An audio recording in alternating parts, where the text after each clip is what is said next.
Yes, nothing phone 2.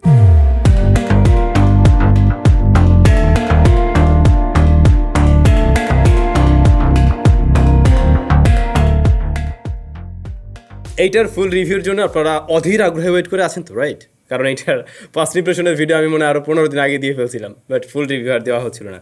তো ফোনটাকে আমরা খুব ভালোভাবে ব্যবহার করে ফেলছি। এখন ফাইনালি এটা নিয়ে বিস্তারিত আলোচনা করা যাবে। তো ফার্স্টেই না, আমি যদি কয়েকটা বিষয় আপনাদেরকে একটু বলি, নাথিং ফোন 1 থেকে এখানে সবচাইতে বড় যে চেঞ্জেসগুলো আসছে, ফার্স্টেই এই ফোনটা আগের থেকে একটু বড় হয়েছে। রেয়ার প্যানেলটা আগে ছিল একদম স্ট্রেট কাট, মানে সোজা, এবারে কিন্তু হালকা একটু কার্ভ করে দেওয়ার কারণে হ্যান্ড ফিল দারুণ হয়েছে ভাই। এটা সত্যি কথা, আগেরটা হাতে নিয়ে এতটা দারুণ ফিল পাওয়া যেত না, বাট এবারেরটায় পাওয়া যাচ্ছে। আপনি এক হাত দিয়েও অনায়াসে ব্যবহার করতে পারবেন, যদিও সাইজটা একটু বড়। দেন অবশ্যই স্ক্রিন সাইজটা বড় হয়েছে, ব্যাটারিও কিন্তু 200 mAh বাড়ছে। অবশ্যই এখানে এবারে প্রসেসরের নতুনত্ব থাকছে, এবারে থাকছে কোয়ালকম স্ন্যাপড্রাগন 8+ জেনারেশন 1। সো এইখানেও বড় রকমের একটা আপগ্রেড মাস্ট। তারপরে লাইটে আমরা বেশ কিছুটা চেঞ্জেস দেখছি এবং এর ইউআইও বেশ কিছুটা চেঞ্জেস আসছে, আর ক্যামেরায় নতুন সেন্সর রয়েছে। মোটামুটি বলতে পারেন এরকম, হ্যাঁ। আর বাকি বিষয়বস্তু অনেকটাই নাথিং ফোন 1 এর মতো। তো ভাই, নাথিং ফোন 2তে যতটুকু আপগ্রেড আসছে, এতে করে দামেও কিন্তু বেশ ভালো রকমের আপগ্রেড রয়েছে আর কি। হ্যাঁ, দাম অনেক বেশি। যেমন এবারে বেস ভ্যারিয়েন্টের দাম ইন্ডিয়াতে দেখলাম 45,000 RS, পরবর্তী ভ্যারিয়েন্ট 12,256, 50,000, তারপর এটা মনে হয় 55,000।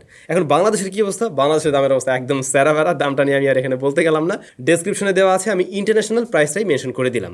বাট ফোনটা পাবেন কোথায়? ফোনটা কিন্তু নিয়ে আসছে SMS গ্যাজেট। তাদের কাছে আপনারা নাথিং ফোন 2, নাথিং ফোন 1 সব কিছুই পেয়ে যাবেন। ইভেন ইন্টারন্যাশনাল ভ্যারিয়েন্টটাও পেয়ে যাবেন। ইন্ডিয়ার থেকে আমরা ইন্টারন্যাশনাল ভ্যারিয়েন্টটা একটু গুরুত্ব বেশি দিই, সো তাদের কাছে ওটা পাচ্ছেন। ডেসক্রিপশনে সমস্ত ইনফরমেশন, তাদের নাম্বার সব কিছু দেওয়া আছে, ইভেন কারেন্ট প্রাইসটাও মেনশন করা আছে। যেমনটা আমি শুরুতেই বলে ফেললাম, রিয়ার প্যানেলটা এবারে হালকা একটু কার্ভ হয়েছে, যার ফলে হাতে নিলে ভালো লাগে। রিয়ার প্যানেলটাতে কর্নিং গরিলা গ্লাসের প্রোটেকশন আছে, বাট এটা কোন ভার্সন আমি জানি না। সামনে প্রোটেকশন আছে, সেটাও আমি ক্লিয়ার না, বাট আছে। আর বডি ফ্রেমটা হচ্ছে গিয়ে অ্যালুমিনিয়াম দিয়ে তৈরি। হ্যাঁ, পোর্টস অ্যান্ড বাটন সবকিছু থাকলেও নাই কিন্তু 3.5mm হেডফোন জ্যাক। এই ফোনটা যতখানি মোটা, তাতে খুব সহজেই দেওয়া যায় এবং দেওয়ার জায়গাও আছে, বাট দেয় নাই, কারণ সে একটা বড় লোকই ভাব নিছে। আচ্ছা, তো এবার যদি গ্লিপস লাইট নিয়ে বলতে চাই, হ্যাঁ, আগের থেকে আমরা এখানে বেশ কিছু চেঞ্জেস দেখছি। নতুন বেশ কিছু অ্যানিমেশন তারা দিচ্ছে এবং আরও বেশ কিছু নতুনত্ব দেখছি। যেমন ধরুন, আপনি এখানে চার্জিং প্রোগ্রেসটা দেখতে পাবেন, যে চার্জ কতটুকু হলো। তারপরে নোটিফিকেশনে অবশ্যই আলাদা আলাদা রকমের অ্যানিমেশন দিচ্ছে। দেন ক্যামেরার ফিল লাইট হিসেবে এটাকে কিন্তু চাইলে ব্যবহার করা যাবে। এই যে লাইটগুলো, এগুলো দিয়ে ফিল লাইট হিসেবে বা একটা ওই যে রিং লাইটের যে আলোটা না, ওরকম টাইপের একটা আলো পাওয়া যায়, যে জিনিসটাও জোস। আর অবশ্যই লাইটের পজিশনিংয়ে তো চেঞ্জেস আছেই। তো এগুলো নিয়ে আর বেশি না ঘাটাই, আমরা সরাসরি ভিতরে আসি। ফোনটার ডিসপ্লে সাইজ হলো 6.7 ইঞ্চ, তার মানে আগের থেকে কিছুটা বড়। এইটার চিন বেজেল সিমেট্রিক্যাল, হ্যাঁ সিমেট্রিক্যালই বলতে হবে, তবে খুব ন্যারো এমন না, বাট সিমেট্রিক্যাল। ডিসপ্লেটা মূলত এলটিপিও ওলেড প্যানেল। এলটিপিও তার মানে এখানে রিফ্রেশ রেটটা কিন্তু ওঠানামা করতে পারবে একদম 1 থেকে 120 হার্টজ পর্যন্ত। 120 হার্টজ হলে সর্বোচ্চ হাই রিফ্রেশ রেট। এটাতে 1600 নিট পিক ব্রাইটনেস রয়েছে। ইনডোরেতে খুব ভালোই দেখা যায়, ইভেন একদম ডিরেক্ট সানলাইটেও এই স্মার্টফোনটা চালানোর উপযোগী, বেশ ভালোভাবে আমরা চালাতে পারছিলাম। এটাতে 1 বিলিয়ন কালার সাপোর্ট করছে, HDR10+ এর সাপোর্ট থাকছে। তো এই যে কাগজে কলমের যে সমস্ত বিষয় দিয়ে দেখলেন, সবকিছু মিলে আসলেই এই ডিসপ্লেটাকে দুর্দান্ত করছে। এই ডিসপ্লেটা ভালো লাগবে আপনাদের, এবং ডিসপ্লেটা যথেষ্ট স্মুথ। যে কোনো কাজবাজ করতে গিয়ে আমরা ফ্লুইড একটা এক্সপিরিয়েন্স এর থেকে পাচ্ছিলাম। তারপরে যেমনটা বলছিলাম, আউটডোরেও খুব সহজেই ব্যবহার করা যায়। আবার এই যে এলটিপিও টেকনোলজি হওয়াতে রিফ্রেশ রেটটা কিন্তু আপনার ব্যবহার অনুযায়ী বা বিভিন্ন অ্যাপ অনুযায়ী সে সুইচ করতে পারছে। সো ব্যাটারি ব্যাকআপটা এখান থেকে কিন্তু বেটার পাওয়া সম্ভব। ওভারঅল ডিসপ্লেটা ভালো লাগছে, ভালো লাগার কাতারে থাকবে। এটার কালার অ্যাকুরেসি মোটামুটি অ্যাকুরেটের কাতারেই থাকছে। হ্যাঁ, তবে ভাই, এইটার যে বাংলাদেশের দাম, এই মুহূর্তে এই যে 12,256 ভ্যারিয়েন্ট পাওয়া যায়, যা কিনা হচ্ছে গিয়ে 79,000 টাকা। এইটা আবার মানে একদম ওভার হয়ে গেছে। এই দাম দিয়ে আমি এটা কেনার পক্ষে না, একদম মোটেই। বাট আপনাদের অনেকের কাছে এই লাইটটা, জোনাকি লাইট, জুনি লাইট ভালো লাগতে পারে, তারা হয়তো কিনতে পারেন। সেই জায়গা থেকে ডিসপ্লেটা আবার অনেক জোস এমনও কিন্তু না। শুরুতেই বললাম পারফরমেন্স সেকশনে ইমপ্রুভমেন্ট আছে। হ্যাঁ, অবশ্যই আছে। কোয়ালকম স্ন্যাপড্রাগন 8+ জেনারেশন 1, যা 4nm একটি প্রসেসর এবং ফ্ল্যাগশিপ লেভেলের একটি প্রসেসর বলতে পারেন। আর এটার গ্রাফিক্স সেকশনকে পাওয়ার করছে Adreno 730। এই সেম প্রসেসর দিয়ে গতকালকে একটা স্মার্টফোনের আমরা রিভিউ করছিলাম, আইকো নিও 7 প্রো। সুতরাং আমরা এই ফোনটার দামের সাথে ওইটার কম্পেয়ার করতে গেলে সেম পারফরমেন্স দেখছি অনেকটা কম দামে, রাইট? ওইটা কিন্তু এগিয়ে আছে। ওইটা নিয়ে একটু পরে আরও বেশ কিছু কথাবার্তা আছে, ওগুলো বলবো না পরে। আচ্ছা, বাদ বাকি বিষয় দেখছি, এটা 8GB র্যাম ভ্যারিয়েন্টে পাওয়া যায়, 12GB র্যাম ভ্যারিয়েন্টে পাওয়া যায়, 128GB, 256GB এবং 512GB হচ্ছে কি স্টোরেজ টাইপ UFS 3.1, আর র্যাম টাইপটা হলো LPDDR5। রান করছি nothing OS 2.0 based on Android 13। Nothing বলছে এটাতে তিনটা মেজর আপডেট দেবে, বিষয়টা দারুণ, এবং 4 বছরের সিকিউরিটি প্যাচ দিবে, এটাও দারুণ।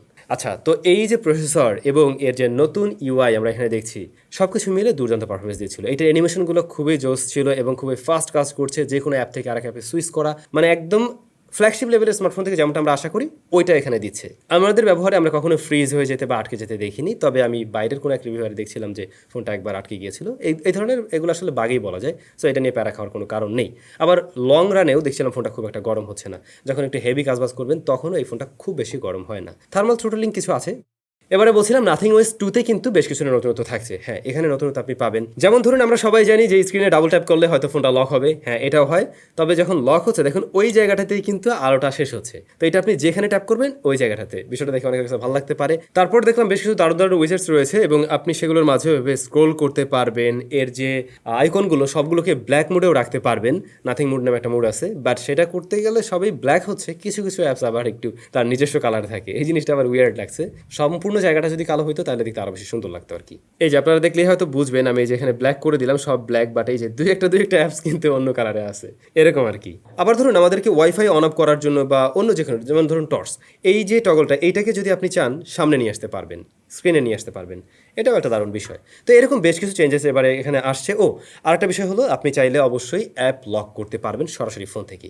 এটাও একটা ইন্টারেস্টিং বিষয়, যে বিষয়টা অনেকের কাছে কাজে লাগবে। সো আমার কাছে মোটামুটি এইটার আসলে ইউআইটা বেশ ভালো লাগছে, এবং নাথিং এর ইউআই আমরা জানি অনেকটাই ক্লিন, একদম স্টক লাইক ইউআই এর মতো একটা ফিল দেয়, আবার বেশ কিছু ফিচার্সও আছে। সো আই হোপ ভালো লেগে যাবে এটা আপনাদের কাছে। তো রেগুলার পারফরমেন্স তো ভালো পেয়েছি, গেমিংয়েও মোটামুটি ভালো রেজাল্টই দিচ্ছে এই স্মার্টফোনটি।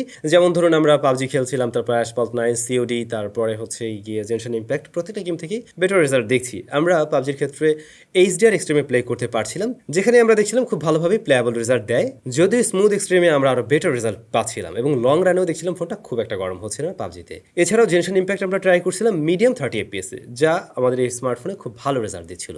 সিওডি খেলা হয়েছিল, ই ফুটবল খেলা হয়েছিল, এবং ওই গেমগুলো এই স্মার্টফোনের সাথে দুর্দান্ত একটা রেজাল্ট দিয়েছে।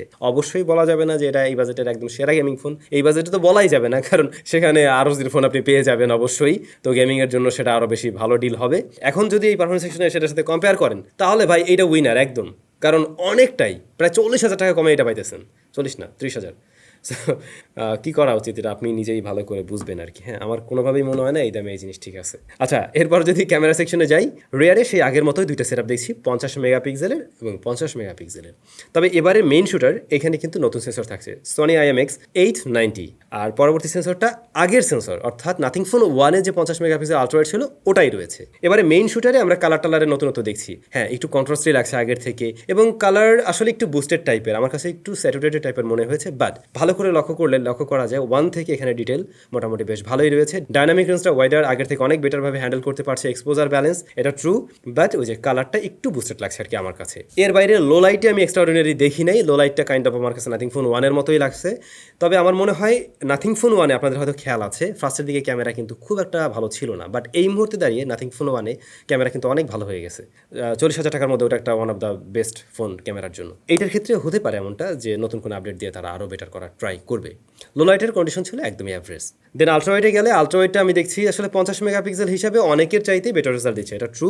যেমন ধরুন আপনি যদি এরকম চিন্তা করেন যে 60,000 টাকার মধ্যে অনেক স্মার্টফোন আলট্রাওয়াইডগুলো যেমন দেয়, সেক্ষেত্রে আপনি কম্পেয়ার করতে পারবেন বা তাদের থেকে অনেকটা এগিয়ে থাকবে। বাট যখন 80,000 টাকা দিয়ে কিনছেন তখন আপনার মনে হবে ভাই এখানে কেন টেলিফটো জুম লেন্স নেই, এটা আপনার মনে হবেই। এবং এই ফোনের সাথে আমরা সবাই হয়তো এরকমটা আশা করছিলাম যে টেলিফটো জুম লেন্স থাকবে, সেটা থাকলে আরও জোস হইতো। যাই হোক, আলট্রাওয়াইড শুটারটা প্রপার লাইটিং কন্ডিশনে প্রায় সিমিলার টাইপের কালার ধরে রাখে, অর্থাৎ মেইন শুটারের মতো। আবার তখন শার্পনেস হিসেবে ভালো থাকে। ডাইনামিক রেঞ্জ যদিও মেইন ক্যামেরার মতো অতটা ভালো আমরা পাইনি, আর হচ্ছে লো লাইটের দিকে অনেকটাই কন্ট্রাস্টি হয়, তখন আসলে অনেকটা সফট টাইপের ছবি দেয়। মনে হবে না যে 50 মেগাপিক্সেল দিয়ে আলট্রাওয়াইড উঠতেছে, বাট ওই 8 মেগাপিক্সেল 13 মেগাপিক্সেল থেকে বেটার। আচ্ছা, পোর্ট্রেট মোড আছে, edge detection okay, but background ব্লারনেসটা আমার কাছে একটু আর্টিফিশিয়াল লাগছে। আর মেইন সাবজেক্টটা অনেক বেশি সফট করে ফেলছিল, যেখানে নর্মালি যদি কোনো হিউম্যান ফেসের ছবি নেন সেটা অনেক বেশি ক্লিয়ার আসবে, বাট যখন কিনা আপনি পোর্ট্রেটে যাবেন তখন দেখবেন এটা অনেকটাই সফট করছে এবং কালারও কিছুটা টুইক করে দেয়। বিষয়টা ভালো লাগতে পারে, বিষয়টা ভালো নাও লাগতে পারে। আচ্ছা, ফ্রন্ট ফেসিং ক্যামেরাটা হলো 32 মেগাপিক্সেলের, এইটা আমার কাছে ভালো লাগছে। এটা ভালো লাইট দিতে পারলে বেশ ভালো শার্পনেস ডিটেল সহ ছবি দিতে পারে। কালারটা একটু ওয়ার্ম লাগবে, বাট দেখতে ভালো লাগে আর কি। হ্যাঁ, আবার এখানে আমরা দেখছিলাম যে পোর্ট্রেট মোডও ভালোই আসছে। ফ্রন্ট ফেসিং ক্যামেরাতে আমরা প্রিভিয়াস জেনারেশন থেকে ভালো ইমপ্রুভমেন্ট দেখছি। আর ভিডিও, এটাতে আপনি সর্বোচ্চ 4K 60 FPS ভিডিও রেকর্ড করতে পারবেন। বাই দ্য ওয়ে, এর মেইন ক্যামেরায় কিন্তু ওয়াইএস আছে, ইআইএস কাজ করে এবং ভিডিও বেশ স্ট্যাবল। ভিডিও ফুটেজ ভালো লাগছে, বাট আমি যখন কিনা 80K দিয়ে কিনবো তখন এইটা মানে কারোর থেকে বেটার বলা যাবে না, তখন অ্যাভারেজের কাতারে থেকেও একটু বিলো অ্যাভারেজ হবে আর কি। আবার যখন কিনা 50-60 হাজার টাকার মধ্যে কম্পেয়ার করতে যাবেন, তখন এইটা মনে হবে বেশ স্ট্যান্ডার্ড একটা ভিডিও কোয়ালিটি দেয়। আর ফ্রন্ট ফেসিং ক্যামেরাটা সর্বোচ্চ 1080p আসলে ভিডিও রেকর্ড করে, এখানে 4K থাকলে ভালো হতো। আচ্ছা, ক্যামেরা প্লাস পারফরমেন্স এগুলো যদি আমরা এইভাবেই চিন্তা করতে যাই যে 50 থেকে 55 হাজার টাকার মধ্যে পাওয়া যায় ফোনটা, তখন ভাই ঠিকঠাক আছে সব কিছুই, মানা যেতে পারে কোনোভাবে। কিন্তু যখন এটার দাম 80,000 হয়ে যায়, তখন আর আসলে মানা যায় না আমার মনে হয়। আচ্ছা, এটার স্পিকার কোয়ালিটি ভালো, স্টেরিও স্পিকার রয়েছে, বাট এটার লাউডনেসটা আরেকটু বেশি আমি আশা করছিলাম। এর বাইরে সাউন্ড কোয়ালিটি ওকে আছে, ইয়ারপিসের সাউন্ড ঠিকঠাক পেয়েছি।